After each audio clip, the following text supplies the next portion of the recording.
Dennis Makori. I hail from South Mugirango. I want to speak a bit about the development of South Mugirango. South Mugirango generally, actually, we are very backward in our development. Despite the fact we have an MP who is a chief leader. Yeah? The roads in our constituency, most of the roads are completely impassable. And even now, as the rains are ongoing, there are places that are completely impassable. Yeah? Especially the main road from Etago to Ekona up to Yeteni down to Nyamaya, and that is supposed to come back to Ekona. That road is completely impassable.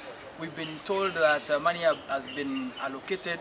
You know, sometimes this government near Kutenga, but at the end of the day, there isn't much that is going on in the ground. We have another main road that is coming from Mochengo, Ayora. It's supposed to go to Maro and Suguta, then Nyamaya. That road again is completely impassable.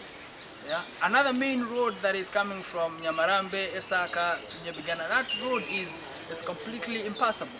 Another road that is coming from Etago up to Nyasasa and supposed to go all the way to Ivencho, that road again is completely impassable. I can tell you people, and you can ask the people of South Mugirango, since 2022 we have not had even 1 kilometer of a road constructed in South Mugirango. Yet, when the chief whip talks out here, he talks as if he has done so much in South Mugirango. Nothing, nothing, not even 1 kilometer of tarmac has been done in South Mugirango. Secondly, we have the Nyangweta University that was started by Manson, the predecessor of Osoro. That was a very good project that was meant to bring development to the people of South Mugirango. But after Osoro came to power, he neglected that project, and that project would have really helped our people in terms of development. The students who would come, they would buy our food, there would be, people would build accommodations and stuff.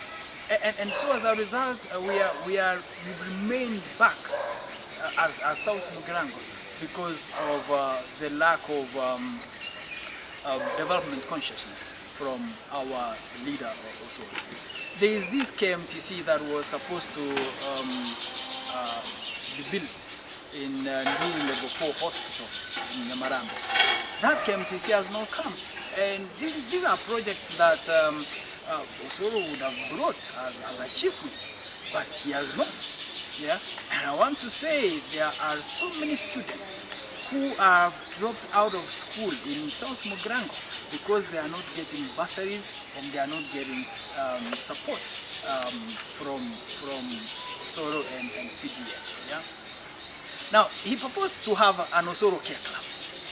I want to demystify that. That Osoro Care Club, at the end of the day, that is bursary money from the kitty. So he enrolls you, he tells you that he's putting you on Osoro Care Club, but the money that goes to school is bursary from CDF. So it's not his money. Yeah, he's just using a good coin name. He has coined as Osoro Care Club, but that's not his money, because if it were to be Osoro Care Club, then it should be his money. But he's just using CDF bursary, which is calling Osoro Care Club. Yeah. We have a TVET in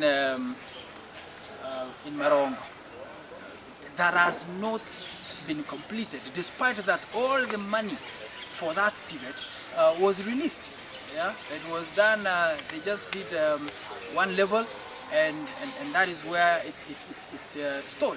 Yeah, despite the fact that all the money was released.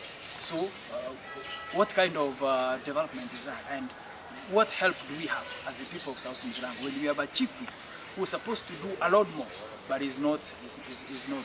So, as the people of South Mugirango, I want to urge you, come 2022, This guy who is not bringing any development, please send him home very early in the morning and vote Honorable Dennis Sonko for development. It is really very unfortunate that we have a leader who's been accepted across the country in the name of Fred Okengo Matiang'i, and yet you find that the people who are throwing the most stones to him are the people from the Kisii community, chief of whom is Osoro.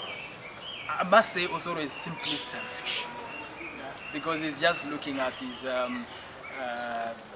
leader, who is Ruto, and the benefits that he's getting, him as a person. But he's not looking at the greater good of the Kisii people and the benefits that we would get from a Matiang'i presidency.